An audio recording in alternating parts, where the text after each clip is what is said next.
approaching the Mommy Mundo Fair.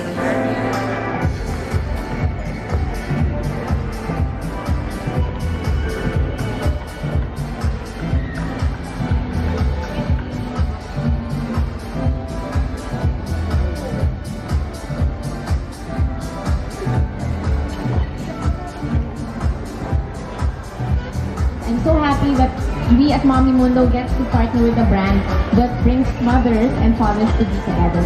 So now to take you through the rest of the program, I'd like to welcome my friend, Marie Field Faye.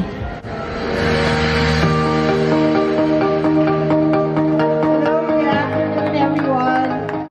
So really, it is an emotional roller coaster. Emotional whirlwind. And you go to see this as an adventure, a new adventure of welcoming new life into the world. We will have 3 wonderful real moms to join us in the stage, and they will share with us their experiences, not just the wonderful bits, but also the struggles, the hardships that come with motherhood. Hi mommies, you're all looking wonderful and gorgeous today. So normally when we have a mom panel like this, and especially when the talk is about real moms, sometimes people would look like, okay, real moms, but you all look fantastic. You don't look like you're struggling. As first-time moms, how was your real experience? Well, so many things we can experience in a day as a mom. But I would say that now I understand why my mom would actually warn me about having kids of my own. Because with motherhood, you know, you get to experience a lot of things, a lot of unimaginable things. And they are life-changing. Yes, that's for sure. Yes, I agree with her. There is no handbook wherein you can just look at any time if a certain issue or problem arises. You just have to deal with it and learn through experience. Figure it out. I feel that experience really is your best teacher. You may ask your mom or your fellow moms for advice, but it's really you who would do these things. In my case, I lost my mom early kasi. Safe to say, I became your typical type A first-time mom talaga. The first time I knew I was already pregnant, I went on the internet already.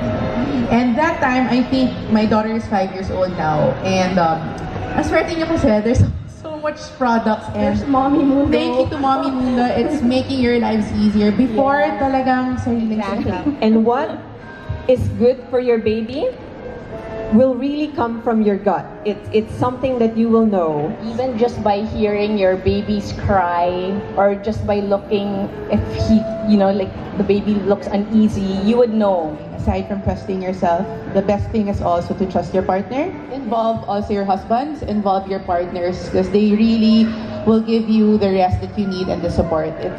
You'd be surprised how amazing they can be. Kasi na-in-love na tayo sa kanila. You'd be in love even more kasi now they're fathers. That's wala siya. Sinunood siya, no? For me, that would have to be dealing with my toddler while having to go through morning sickness. It's all-day sickness, actually. All-day sickness, not just Hindi morning sickness. My toddler is 2 years old. Diba they call it terrible twos? They're really terrible. There's a reason for that. But it's this phase when I learned how to look at my son differently. So my husband and I decided na instead of looking at him as being terrible, it's terrific. Because at that phase, at that stage, they're learning to be independent. Yes, They're learning, asserting themselves. yes, aside from dealing with that little kid who's turning out to be like little me or my little husband, diba? It's so hard to deal with him while also tending to my own needs during first trimester. Yes, while you're also not feeling well. Well, for me, I've always been a corporate girl. I've worked in the corporate industry for so long. I only stopped working when I was on maternity leave. So getting up, I worked in the hotel industry at that time. It's being heavy. pregnancy and motherhood, it's a lot of drama. You lose your patience. For me, this is one of the things, because I'm quite kind of calm and mild-mannered. So for me to see myself lose patience and become this kind of monster and don't do it, it's scary. Yeah. And for first-time moms, you have to forgive yourself when this happens, or count to 10, or just move yourself from a different space, because it will happen. And it will not just happen once, it will happen several times In a day. in a day. I think also not just that, but a warning to the hubbies there. Expect talaga to see your wives talaga go through such an emotional roller coaster in the first few months. The first night that we had our daughter, it was roomed in already in Asian Pa, and we didn't know what room in was. Wow, para akong nag-ibang tao. Parang naging witch, I think, according to him. But please, just extend the patience, diba? And support Exactly. your... So for first-time mothers, what's that key advice that you can share with them? Well, for me, just take it easy. Live, enjoy it. There's no right or wrong.